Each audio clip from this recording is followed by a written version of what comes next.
বাংলাদেশ সম্পর্কে একটা নেতিবাচক প্রচারণা শুরু হয়েছে নানা ধরনের।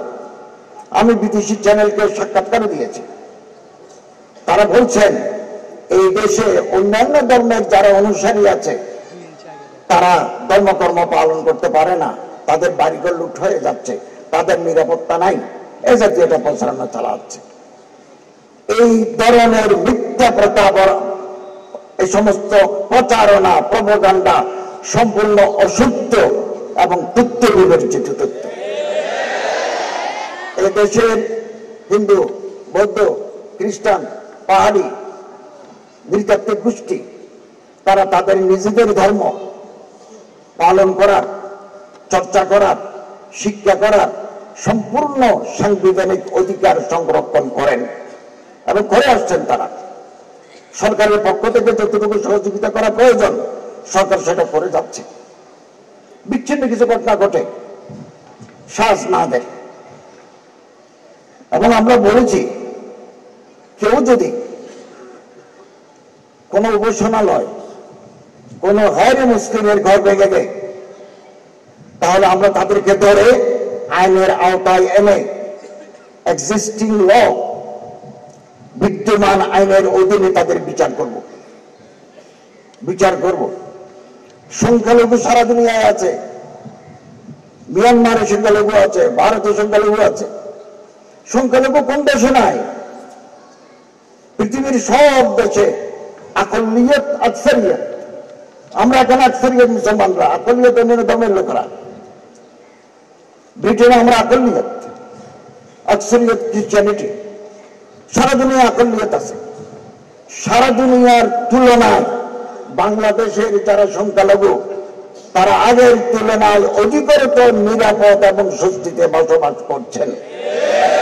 ভয়েস অফ আমেরিকা একটা তথ্য দিয়েছে, গতকাল পরশু পত্রিকা এসেছে, যে দেশে আগের তুলনায় অন্যান্য ধর্মের মানুষরা ব্যবসা করতে পারে, বাণিজ্য করতে পারে, স্কুলে পড়াতে পারে, চাকরি করতে পারে, ধর্মকর্ম পালন করতে পারে, এখানে কোনো বাধা নাই।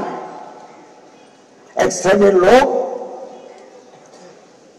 কিছু প্রপাগান্ডা চালিয়ে এই সরকারকে বিব্রত করতে চায়। আপনাদের সহযোগিতা থাকলে জনগণকে সাথে নিয়ে আমরা এই সমস্ত চক্রান্তের মোকাবেলা করতে পারব, এবং এই দেশ আবহমান কাল ধরে নানা ধর্মের মানুষ চলে আসছে। হুজুর আকরাম সাল্লাল্লাহু আলাইহি ওয়াসাল্লামের জামানায় মদিনায়ও বনু কাইনুকা, বনু কুরাইজা, বনু নজির ইহুদিরা ছিল।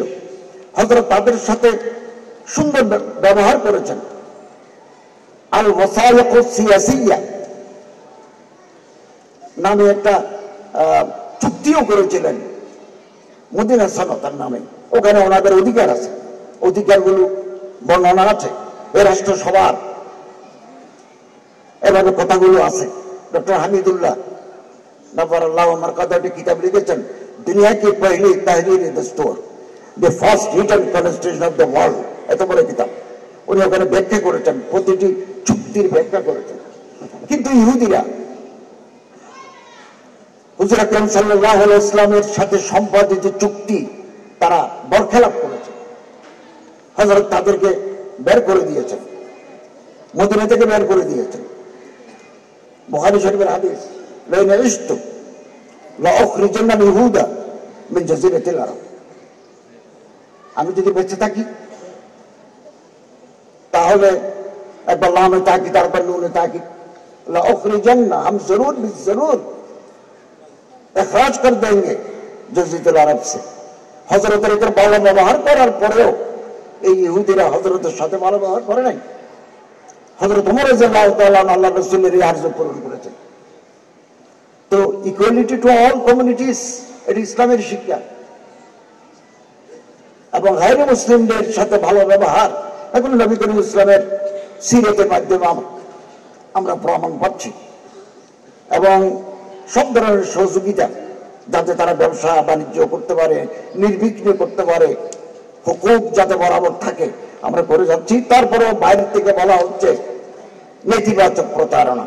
ইনশাআল্লাহ সমস্ত নেতিবাচক প্রচারণা দিয়ে বাংলাদেশের জনগণকে অশান্তিতে ফেলার সমস্ত পায় তারা ব্যর্থ হয়ে যাবে।